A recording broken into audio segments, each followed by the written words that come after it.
고린도서 5장 9절을 보겠습니다.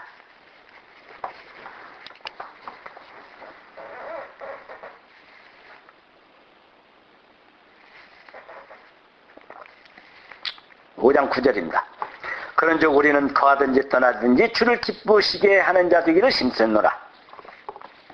거하든지 떠나든지, 이 장막 안에 거하든지 이 장막을 걷어치우고 떠나든지, 이랬든 저랬든 주님을 기쁘시게 하는 자 되기를 원한다. 참 그렇게 됐으면 참 좋겠습니다. 저도 이 말씀 앞에 미안한 감이 있습니다. 왜 그러냐면은 오로지 주님만을 기쁘시게 하는 저는 100% 못하기 때문에 미안한 감이 들어요. 그러나 우리 마음속에 바울의 말처럼 거하든지 주님을 기쁘시게 하는 자가 될 수 있으면 좋겠다 하는 그 소원을 가지셔야 할 것입니다. 그런데 여기 문제가 하나 있습니다. 여기 10절인데요. 이는 우리가 다 반드시 그리스도의 심판대 앞에 드러나 각각 선악간에 그 몸으로 행한 것을 따라 받으려 합니다. 자, 그래서 이제 구원받은 사람들도 이 세상을 떠나면 심판이 있습니다. 히브리서 9장을 보면은 한 번 죽는 것은 사람에게 정하신 것이요 그 후에는 심판이 있으리라 하였는데, 구원받은 사람에게나 구원을 안 받은 사람에게나 다 있는 것입니다. 그러나 심판이 좀 달라요. 자, 여기서 말하는 이 심판은, 여기서 말하는 이 선악이 뭐냐면은, 여기서 말하는 우리가 말을 하는 것은 구원받은 사람들을 말합니다. 우리가 다 반드시 그리스도의 심판대 앞에 드러나 각각 선악간에 그 몸으로 행한 것을 따라 받으려 합니다. 자, 여기 보세요. 우리가 살아있을 동안에 몸으로 행하는 것이 그렇게 중요하잖아요. 몸으로 행하는 것을 따라 심판이 있습니다. 여기서 선은 무엇이고 악은 무엇이냐 하면은 고린도 교회와 바울과의 관계에서 이 악이 뭐냐 하면은 고린도 교회 안에 어떤 사람들이 들어왔느냐 하면은 율법주의자들이 들어왔습니다. 율법주의자들이 들어와가지고 바울과 고린도 교회 신자들을 이간을 붙여놨습니다. 이간을 붙여가지고 바울은 이선자다, 바울은 참 일꾼이 아니다, 바울은 사도가 아니다, 바울은 예루살렘으로부터 추천서를 가지고 온 사람이 아니다, 이렇게 말을 하면서 바울을 고린도 교회 신자들에게 이간을 붙여가지고 바울을 불신하게 만들고 바울을 의심하게 만들고 바울에게서 등을 돌리게 하는 사람들이 있었습니다. 바울을 떠나서 그 거짓 선지자, 그들은 추천서를 가지고 온 사람들입니다. 지금 이 시대로 말하면 신학대학을 나와서 목사 안수 받고 목사 자격증을 가지고 목회를 하는 사람들과 똑같은 것입니다. 이 사람은 말씀을 전하는 사람이 아니다. 신학기도 안 나왔고 목사 안수도 안 받은 사람이 어떻게 하나님의 말씀을 전할 수가 있느냐 하는 것처럼 이 세상 교회 목사들이 이 사람은 이단이다, 이단의 말씀을 들으면 큰일 난다, 이단에 빠진다, 이와 같이 말을 할 것입니다. 여기서 이 율법주의자들은 예루살렘으로부터 추천서를 가지고 온 사람들인데, 예루살렘으로부터 추천서를 가지고 왔다는 것은 초대교회의 바리새인들 가운데 예수를 믿었지만 율법을 강력히 주장하는 사람들이었습니다. 그들은 사람이 써준 추천서를 가지고 와서 바울이 뭐냐, 바울 같은 사람은 사도가 아니다, 언제 바울이 사도가 됐느냐 하면서 이간을 붙였습니다. 그들은 12사도만 생각을 하고 바울은 사도가 아니다 하면서 밀어붙였습니다. 바울은 12사도가 모르는 가운데 하나님이 그에게 사도의 직분을 맡긴 사람입니다. 성령으로 맡긴 사람이에요. 그러니까 이제 그들은 인간적으로 인정을 안 하는 것입니다. 바울은 틀렸다, 바울은 속인 사람이다 라고 말하면서 이간을 붙인 것입니다. 그때 그 영향을 받아서 고린도 교회 신자들 가운데 바울을 오해하고 마음이 바울에게서 떠나게 만들었습니다. 그렇기 때문에 고린도전서를 읽으면은 나는 바울에게 속했다, 나는 아볼로에게 속했다, 나는 게바에게 속했다, 나는 이것저것도 아니다, 그리스도에게 속했다 하면서 분파가 생겨났습니다. 또 이간 붙인 자들이 그렇게 만드는 거예요. 말 잘하는 아볼로, 아볼로는 말을 잘하니까 이제 그 편에 생겨난 거예요. 아니다, 베드로가 후계자다, 예수님의 후계자니까 베드로가 제일이다 하면서 나는 베드로에게, 나는 게바에게 속했다 하면서 이렇게 말을 하는 것이에요. 그러나 바울에게 직접 전도를 받은 사람들은 무슨 말들을 하느냐? 우리는 바울이 복음을 전해준 것이다 하면서 우리는 바울에게 속했다, 이것저것도 아니다, 그건 다 틀렸다, 나는 예수다 하면서 그리스도에게 속했다 하면서 그런 분파가 생겨났습니다. 그래가지고 바울에 대해서 사도권을 인정하지 않고 비판을 하고 마음이 떠나버리는 그런 무리들이 있었던 것입니다. 그러나 주님 앞에 서는 날에는 공정한 심판을 받을 것이다 이 말이에요. 여기서 말하는 선악은 그 문제를 말을 하고 있습니다. 우리가 이 몸을 가지고 구원을 받은 다음에 몸을 가지고 사는 삶에서 심판이 있는 것은 사실입니다. 우리가 우리를 살폈으면 판단을 받지 않는다고 했습니다. 그러니까 구원받은 다음에 어떤 죄를 지으면 그 죄를 원통히 생각을 하고 깊이 뉘우치고 그러면서 나중에 어떤 말씀에서 그것을 회복하면 되는 것입니다. 그러면 심판도 없어요. 그 심판이 왜 문제가 됩니까? 주님은 사랑이시고 하나님은 사랑이시기 때문에 우리가 구원을 받은 사람으로서 죄를 지었다고 해서 그 죄를 뉘쳤는데도 그리스도의 심판대 앞에 심판하시겠느냐 하는, 그것은 하나님은 아니세요. 그런 주님도 아니세요. 그렇기 때문에 중요한 문제가 뭐냐면 우리가 분명히 죄를 자백한다든지 깊이 뉘우치고 오늘날 어떤 말씀에서 우리가 이를 받으면 되는 것입니다. 다만 어떤 죄들은 육신의 징계를 받는 게 있어요. 그러나 우리의 한 가지 알아야 할 것은 그리스도 심판대 앞에 드러났을 때는 그 선악간이라는 것은 조금 다릅니다만은 무엇이 다르느냐 하면은 하나님의 뜻을 따라 살았느냐 살지 않았느냐, 거기에 심판이 있습니다. 그러니까 하나님의 뜻이 무엇입니까? 성경의 선과 악이라는 것은 아담이 선악과를 먹었을 때 선과 악을 알았잖아요. 그 선과 악은 하나님이 인정하시는 선과 악은 아니에요. 하나님 앞에서는 그 선도 악입니다. 그런 인간적인 도덕적인 그 선, 그 모든 것도 악이거든요. 그래서 여기서 말하는 이 선이라는 것이 뭐냐 하면은 하나님의 선을 말하는 것입니다. 그것은 생명과에서 나오는 선을 말해요. 하나님 안에 참된 선이 있거든요.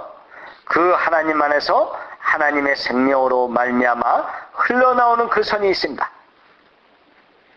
우리가 구원을 받고 나면은 한꺼번에는 아니지만은 조금씩 조금씩 하나님의 선을 따라 사는 그것이 조금씩 생겨납니다.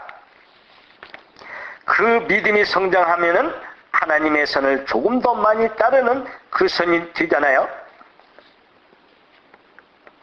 에베소 2장 한번 찾아보겠습니다.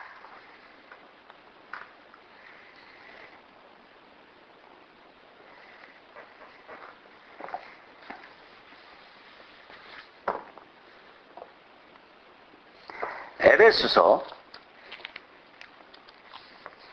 2장 10절입니다. 다 같이 보겠습니다. 우리는 그의 만드신 바라 그리스도 예수 안에서 선한 일을 위하여 지으심을 받은 자니 이 일은 하나님이 전에 예비하사 우리로 그 가운데서 행하게 하려 하십니다. 여기서 우리는 그의 만드신 바란 말은 우리 육신이 창조되었다는 말이 아니고 새로운 피조물로 창조되었다는 뜻입니다. 그리스도 예수 안에서 선한 일을 위해서 우리가 지으심을 받은 자, 구원받은 사람을 말합니다. 그럼 그 선한 일이 무엇이냐? 자, 여기 보세요. 지으심을 받은 자니 이 일이 뭐냐면은 선한 일을 말을 하는 것입니다. 선한 일은 하나님이 전에 예비하사, 전에 예비하사란 말이 무슨 말이냐 하면은 예정이라는 뜻입니다. 예정자. 우리가 여기서 알아야 할 말은 하나님의 예정입니다. 하나님의 예정이 뭡니까? 하나님의 예정은 교회밖에 없어요. 하나님의 예정은 교회를 향한 예정뿐입니다. 다른 예정은 없어요. 창세 전에, 지구가 형성되기 전에 하나님의 짝인 교회를, 신부인 교회를 이 역사 속에 이루어 가시는 것이 하나님의 예정이에요. 그 교회가 완성되면은 천국이잖아요. 하나님의 선한 일은 이 교회뿐입니다. 그렇기 때문에 교회는 하나님의 예정인 선한 일이 이루어 가시는 것입니다. 교회는 절대적인 하나님의 예정입니다. 창세 전부터 예정하신 하나님의 계획이에요. 지금 우리 앞에 이루어지는 이 교회도 창세전의 예정입니다. 창세 전에 하나님의 계획이에요. 다만 이 사실이 역사적으로 오늘까지 오게 된 것은, 그래서 성경 속에 예언한 예수님이 오시기 직전에 이 교회가 들림을 받는 교회에 대한 하나님의 예정이 되어 있는데요, 지금 우리 가운데 현실적으로 이루어져 가고 있는 것입니다. 개개인에게 교회를 떠나서 개개인에게 하나님의 예정하신 하나님의 선한 뜻이 개개인에게는 없습니다. 있을 수가 없는 것이에요. 이 에베소서는 교회에 대한 이야기입니다. 에베소서 자체가 교회에 대한 이야기예요. 빌림은 1장을 보겠습니다. 히브리서 앞에 1장 6절입니다.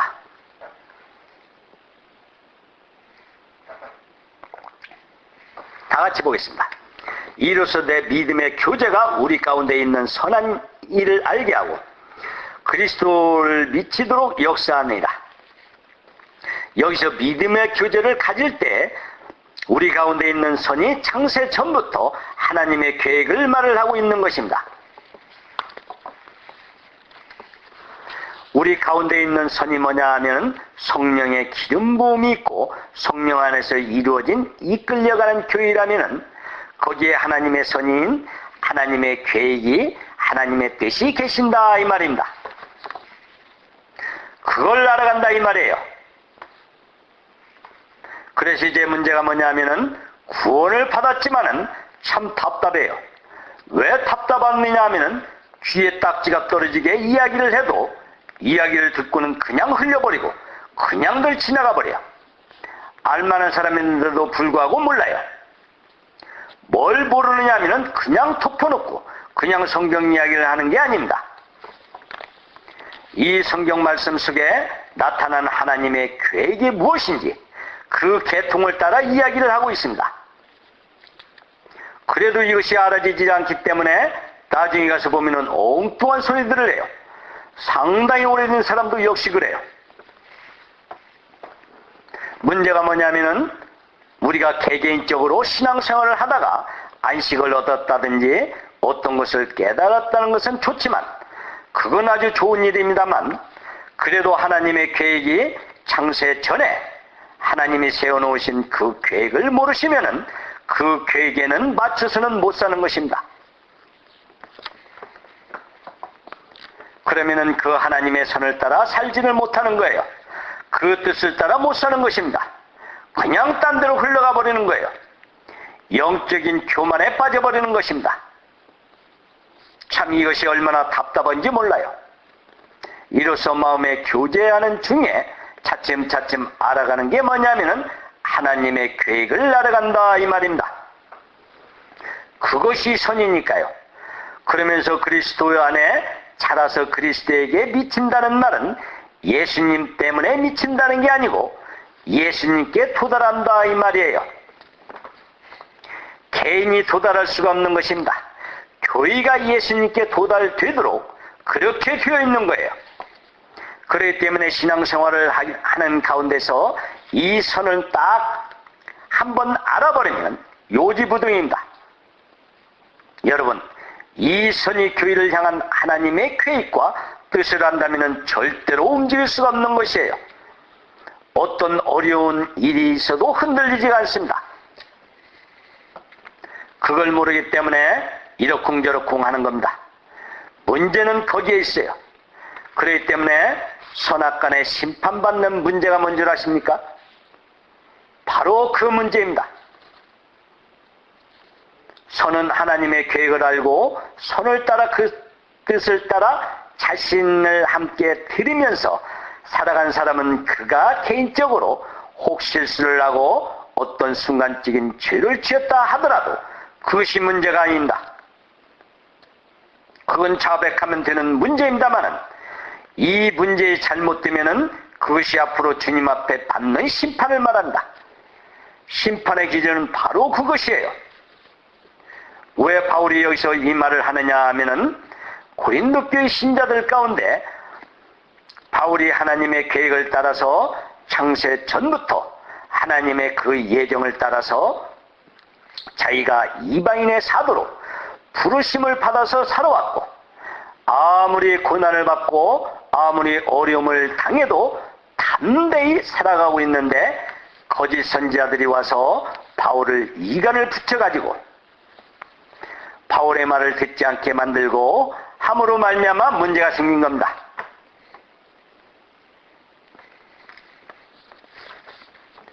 고린도 교회에 문제가 생겼다 이 말이에요. 그렇기 때문에 이 문제를 확실히 모르면은 선악간의 심판을 받을 것이다 이렇게 말을 한 것입니다. 여러분, 이 선악간이라는 말은 우리가 일상생활에서 우리가 순간적으로 어떤 그런 죄 때문에 말을 한다든지 그런 것을 말하는 게 아닙니다. 근본적인 하나님의 선하신 뜻과 그 뜻에 안 맞는 뜻을 배반하는 그 문제를 말을 하고 있는 것이에요. 그렇기 때문에 그리스도의 심판대 앞에 드러나서 심판받는 것은 아주 엄청난 중요한 심판이 있습니다. 그래서 우리는 혹 그걸 모를지라도 전에 어떤 사람이 안식을 얻었다 하면서 안식을 얻지 못하면 환난에 참여하고 안식을 얻은 사람만 틀림을 받는다고 그런 말을 하는 모양인데 안 그렇습니다. 절대로 그렇지 않습니다. 환난은 이 세상을 심판하는 것이 환난이에요. 이 세상은 2030년으로 기한을 정해두었습니다. 누가복음 19장을 보면은 안식을 못 얻는 신자들은 그 사람들도 10문화 남겼다, 5문화 남겼다 하는 그들은 개인적으로 어떤 경험이 있는 사람들을 말한다.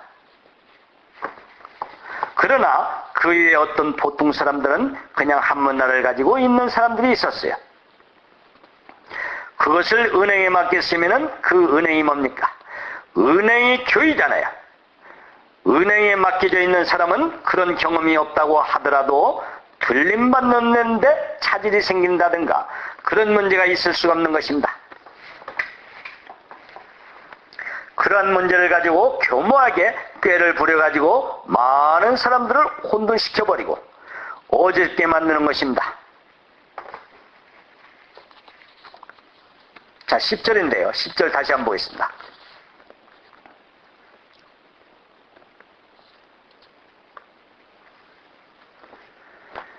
이는 우리가 다 반드시 그리스도의 심판대 앞에 드러나 각각 선악간에 그 몸으로 행한 것을 따라 받으려 합니다. 그래서 이제 구원받은 사람들도 이 세상을 떠나서 심판이 있습니다. 히브리서 9장을 보면은 한 번 죽는 것은 사람에게 정하신 것이요 그 후에는 심판이 있으리라. 그래서 주님을 위해 산다면은 우리가 죽은 후에도 아무런 문제가 없잖아요. 죽은 자에게도 주님이라요. 그렇기 때문에 바울은 담대하게 죽을 수가 있는 것이고, 자기가 간절하게 사모하던 그 주님과 함께 사니까 함께 있게 되는 것입니다. 그걸 이제 바라는 것입니다. 그러니까 이 바울이라는 사람은 어떤 어렵고 힘든 어떤 문제가 찾아오더라도 그걸 다 이겨나갈 수가 있는 것입니다. 이랬던 저랬던 그런 문제가 없는 사람이었어요. 그래서 저는 성경 속에서 제일 존경하는 사람은 바울입니다. 바울이에요. 그리고 여기 또 존경하는 분이 한 분이 있는데요.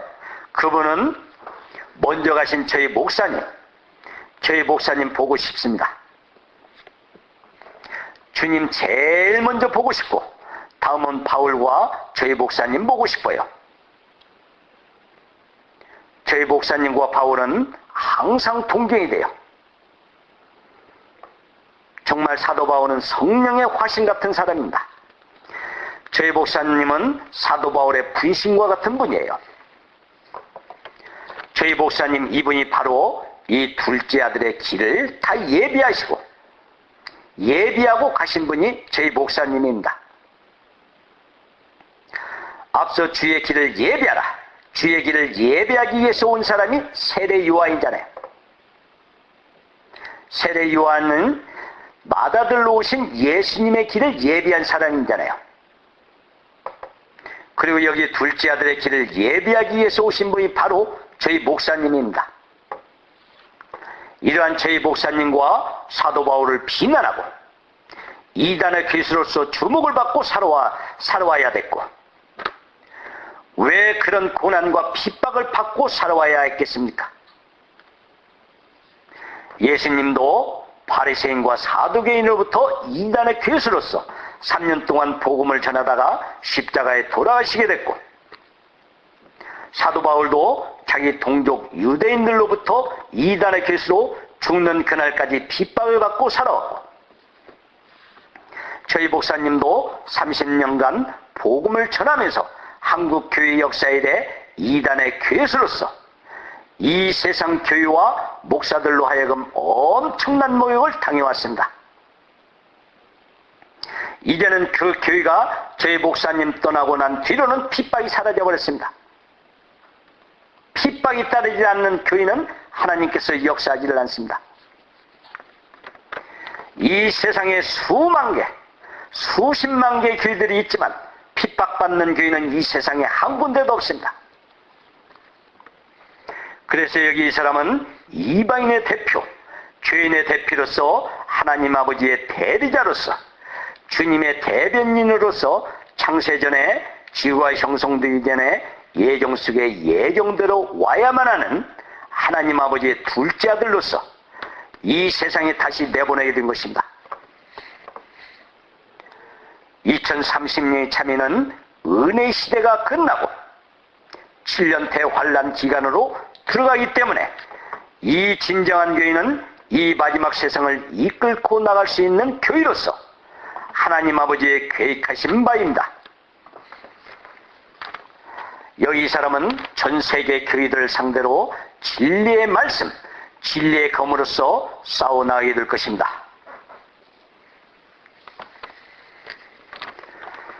자, 다 같이 기도하겠습니다. 거룩하시고 사랑이 많으신 주님 감사합니다. 우리가 무엇이고 한데 우리를 이처럼 사랑하셔서 깊은 죄악에서 깨어나게 하시고 성령의 처음 익은 열매인 부활의 생명을 우리에게 주셔서 우리로 하여금 믿음으로 살게 하시는지 생각하면 생각할수록 감사하고 너무도 놀라운 사실입니다. 이뿐만 아니라 우리는 구원받은 것뿐만이 아니고 성령의 기름 부음을 우리 가운데 주셔서 주님의 몸을 형상하게 하시고 주님이 우리를 이끌어 가시는 이 역사 속에 저희들이 함께 살게 된 이 놀라운 일들을 진심으로 감사드립니다.